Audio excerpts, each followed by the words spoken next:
Hi, and welcome to this episode of Little Sprout Speech TV.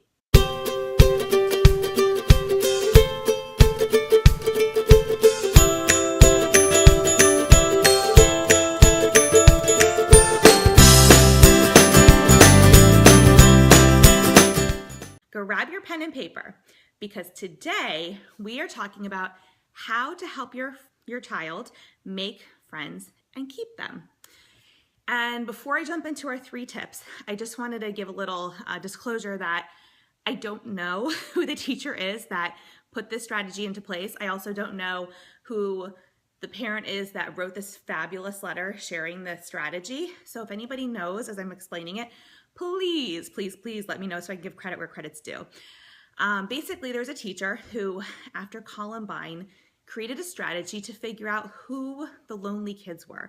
And she did this by asking the children in her class who they wanted to sit next to each week. So, for the upcoming week. And she, said, I can't always promise you that you'll get who you requested, but she was kind of secretly looking for something.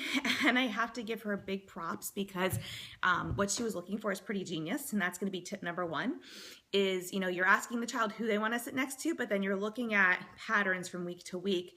And you're actually asking yourself, when you look at those patterns as the teacher or the educator, number 1, who's not getting requested by anybody else?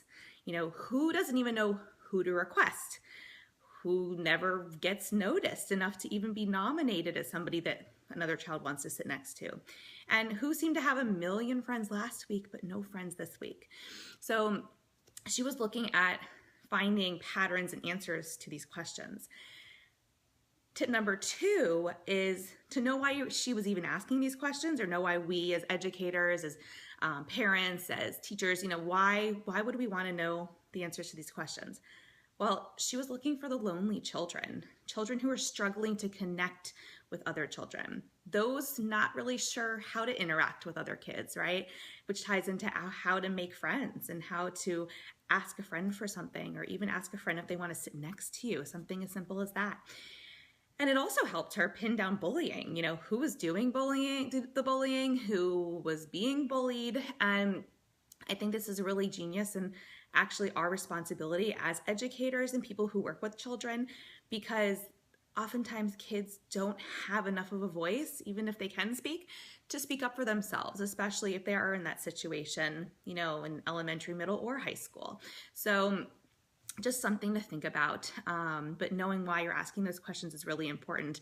And she, this mom who posted the post about the teacher basically shared that following Columbine, this teacher implemented this because she felt that a lot of the children who end up, engaging in these violent acts tend to be kids who are very lonely. And if we can help them in their points of loneliness, like early on, and really, intervene at that point rather than letting it get so bad that they feel desperate, like some of these kids do that, engage in some of these horrible acts, that's where we as educators come into play. And I think that's absolutely genius. So that's why I'm sharing this with you. Now, tip number 3, I want to leave you with a tool, and it actually works really well because today we are releasing our mini stories. And those are our mini stories on how to make friends and keep them. And now these are really more geared towards the kiddos that I worked with that have autism, that have Asperger's, language disorders, ADHD, and so on and so forth.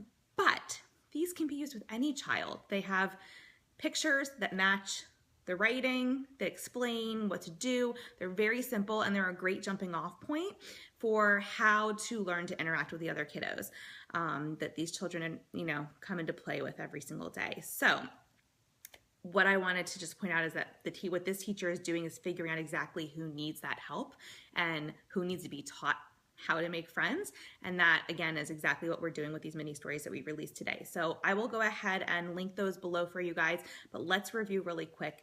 The point here was to set up some kind of a system, if you can, as an educator, to be able to ask these questions on your end by getting information from the kids. Maybe it's not written information, but figuring out who it is they like to be with all the time and looking at the patterns so that you know who is lonely and who not, and how we can change that, and who we really need to step in and help a little bit more.